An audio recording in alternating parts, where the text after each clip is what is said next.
It's the Transformers after the Transformers, attempting to reinvent a brand that had run its course by trading tires and turbines for feathers and fur, engaging a new audience through cutting-edge animation, embracing the future by traveling deep into the past. Hi, I'm Dan Larson, and this is the history of Beast Wars.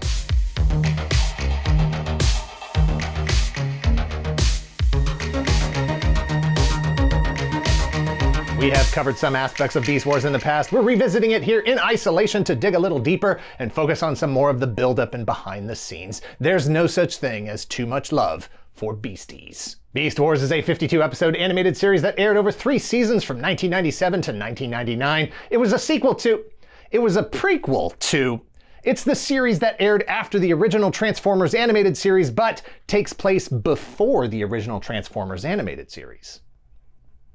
After. A transwarp portal opens above a mysterious planet somewhere in the galaxy, somewhere in time. 2 star cruisers barrel through space exchanging laser fire, one chasing destiny, the other desperately attempting to preserve peace. The Predacons, evil robotic warriors led by Megatron, a different Megatron, have risked everything to come to this planet to harvest its abundance of pure unrefined energon, a source of energy that could give them the power to conquer the entire galaxy and change the fate of their home world. All that stands in their way are the reluctantly heroic Maximals, led by Optimus Primal, not Optimus Prime, the crew of an exploration ship that just happened to be nearby and capable of locking onto Megatron's warp signature before it jumped. Now, both factions find themselves trapped on a strange and dangerous world. Radioactive emissions from the unrefined energon saturate the air, forcing them to take protective measures and adopt alternate modes inspired by indigenous life forms, with organic surfaces to protect their robotic bodies. The Maximals will have to fight back against the Predacons to stop them from taking the unrefined energon, to prevent the Predacons from returning home for any reason other than to face justice, to preserve all life on this new world, to win the Beast Wars. The Transformers began as a collaborative effort by Japanese toy company Takara, American toy company Hasbro, Griffin Pakal Advertising, Sunbow Productions, and Marvel Comics. It essentially merged multiple loosely associated toy lines from Japan and repackaged them for the US market beginning in 1984. It was immediately one of the dominant sales leaders and pop culture influencers in the US and around the world. In 1986, The Transformers the movie marked a line-wide refresh of characters and mythology, and also an exit ramp for people whose favorite characters had been unexpectedly retired. The following year in 1987, the original cartoon ended, but the toy line would sustain for another 3 years in the US, with the last new toys being produced in 1990. Transformers was essentially dead in the US, despite new toys still being released in other countries. 3 years later, in 1993, Hasbro began re-releasing many of the original Transformers figures with new colors and Generation 2 branding, which was supported by reruns of the original cartoon, now retroactively referred to as Generation 1. Marvel Comics released a new 12-issue Generation 2 comic book series that continued the original storyline, amped up the violence, and tied into ongoing G.I. Joe continuity. It was canceled after 12 issues due to sales that were lower than anticipated. In 1995, Transformers Generation 2 ended. Hasbro had already recognized that Transformers was going to need a major overhaul to stay relevant. After 10 years in business, it was clear that the status quo was no longer enough to bring in new business or retain old customers. They began kicking around ideas for a new direction in 1994, but it was going to take more than just a new gimmick. After all, they'd been rolling out new gimmicks for years. From Transformers with detachable transforming heads, to micro-sized Transformers, to Transformers that didn't transform at all. According to an interview with former Hasbro Vice President Vinny DeLiva at BotCon 2004, lead designer Chris Gross was the one who suggested going in a softer, more organic direction. Transformers whose armor had rounded edges, like MacGyver. Like the Guyver. Bio Booster Armor Guyver was a long-running Japanese comic series first released in 1985. It centers around a high school student and his accidental merging with a suit of symbiotic biomechanical armor. The suit becomes part of him, stored inside his body, allowing him to transform into a nigh-invulnerable hero called Guyver. Guyver was adapted to animation in Japan in 1989 and then as a live-action movie in the US featuring Mark Hamill and Jeffrey Combs in 1991. That movie did well enough to get a sequel made in 1994 starring David Hayter. Rounded, soft edges weren't entirely new for the Transformers brand. In 1988 and 1989, they had released Transformers Pretenders. Pretenders offered the option of a limited posability action figure as a third mode, a transforming robot hidden inside a synthetic fleshy outer shell. Some pretenders look like humans, others look like monsters and aliens. Pretenders' beasts look like animals. Carnivac the wolf, Catilla the saber-toothed tiger, Chainclaw the bear, Snarler the boar. They looked like the future. With their conceptual direction in hand, Hasbro began development of an entirely new line of figures that would have organic alt modes, exchanging cars, airplanes, and guns for dinosaurs, bugs, and monkeys, but keeping the heart of the line, toys that disguised themselves as other toys. As development continued, Hasbro was visited by Chris Bruff, the founder of Mainframe Animation, an animation studio knee-deep in its second season producing Reboot, one of the most successful and visually innovative animated series of all time. In history. I don't know why I read it differently. What is going on today? Welcome back from break.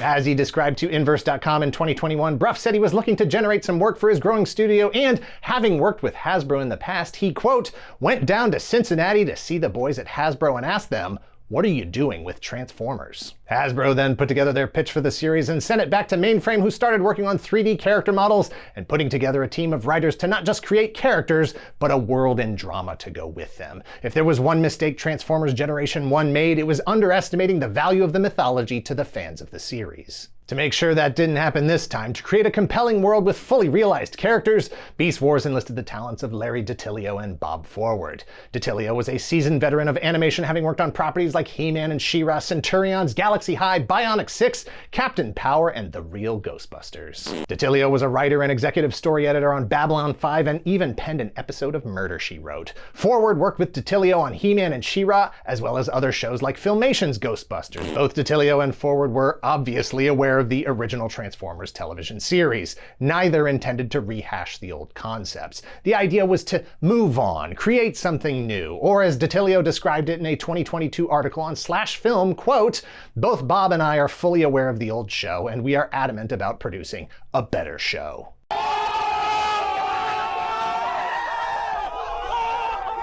Prior to the creation of the animated series, Hasbro had developed a rudimentary plot that was hinted at in the early releases of figures. The war between the Autobots and Decepticons continues, but it has converted into animals instead of cars and stuff. It was still the Optimus and the Megatron, same as always. But Beast Wars the cartoon went in their own direction, intending to be, by design, disconnected from the original series and the original characters, allowing them the creative freedom to tell whatever stories they needed to. The mysterious planet they crashed on might be Earth, and it might not.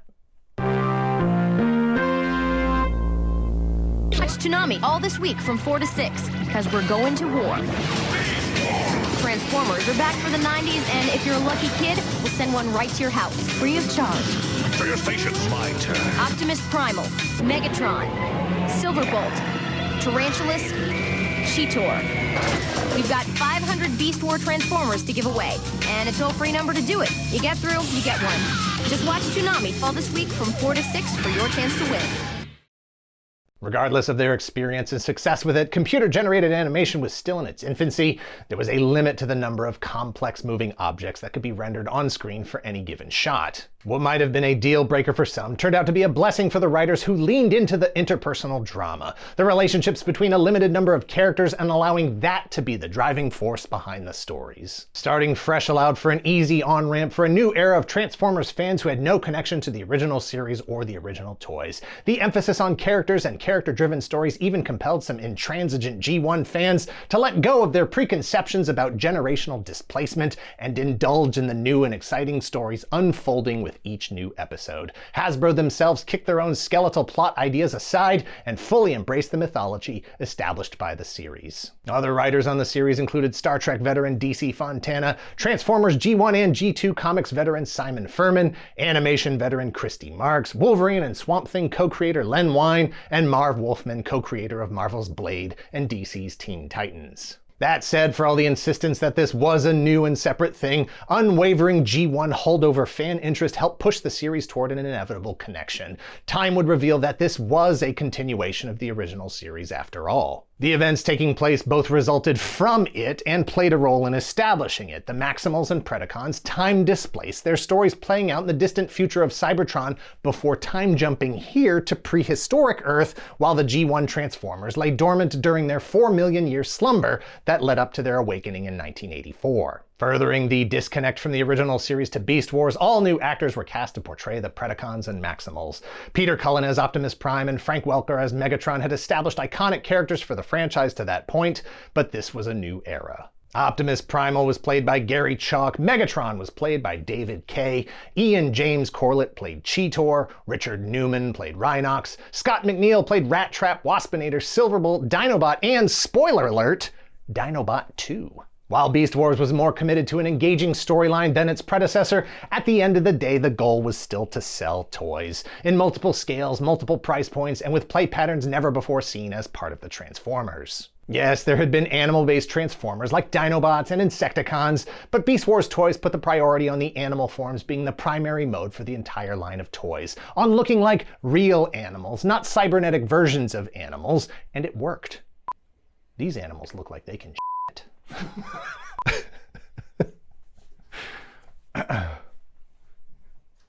Beast Wars toys resuscitated the flailing Transformers brand in the US. All right, everybody, get serious. This is serious business.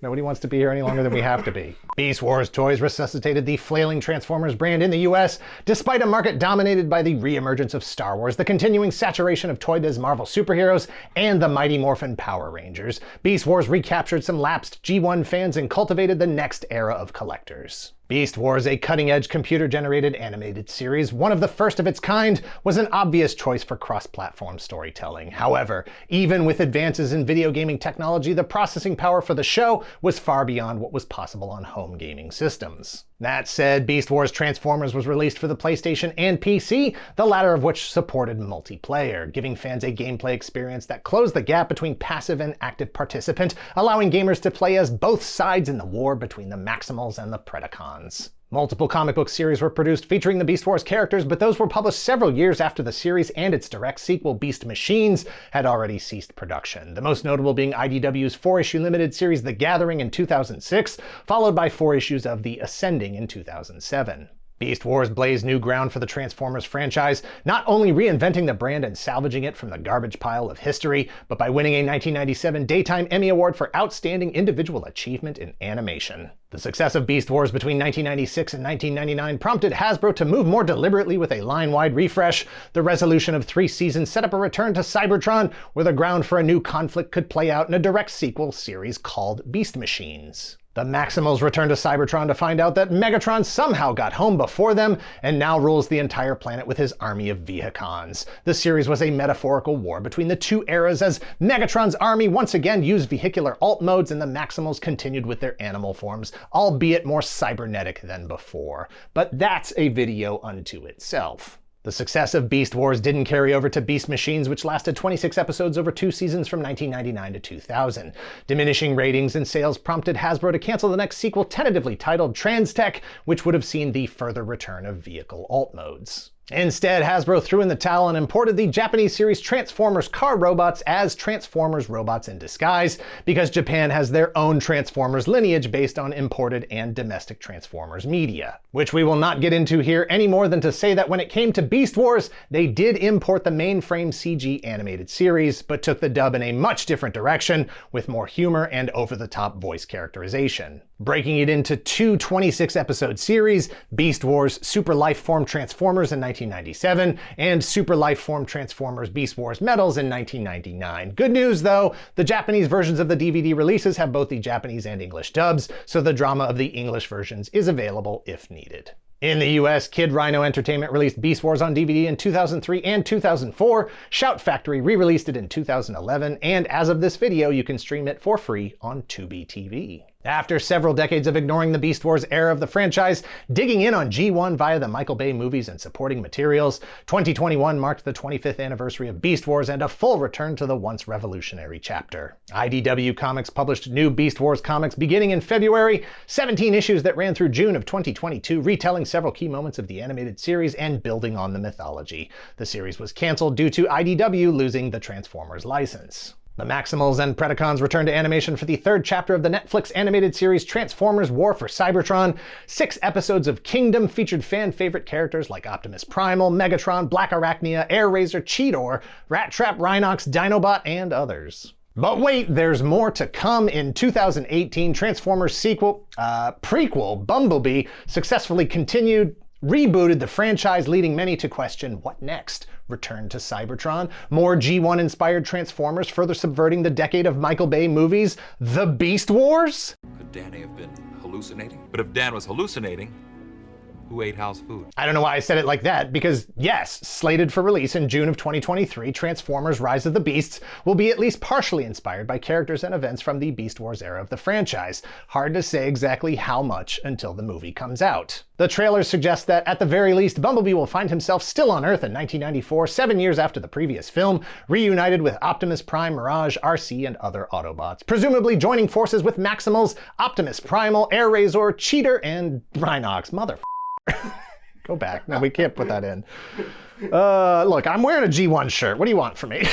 I'm doing my best. It's presumably joining forces with Maximals, Optimus Primal, Airazor, Cheetor, and Rhinox. Beast Wars' legacy is one of life, death, and rebirth. The spark that gives life to Transformers, the very concept of that energy force, and its further implications as a soul originated with Beast Wars. Larry DiTillio wrote the Season 1 episode The Spark, which centers around the Maximals and Predacons battling over a crashed stasis pod containing the body of a yet-to-be-formatted Transformer. The Maximals are able to save the spark inside and thereby save the new Maximal Airazor. The 1986 movie touched on the idea of life and death within the franchise. Lots of death, in fact.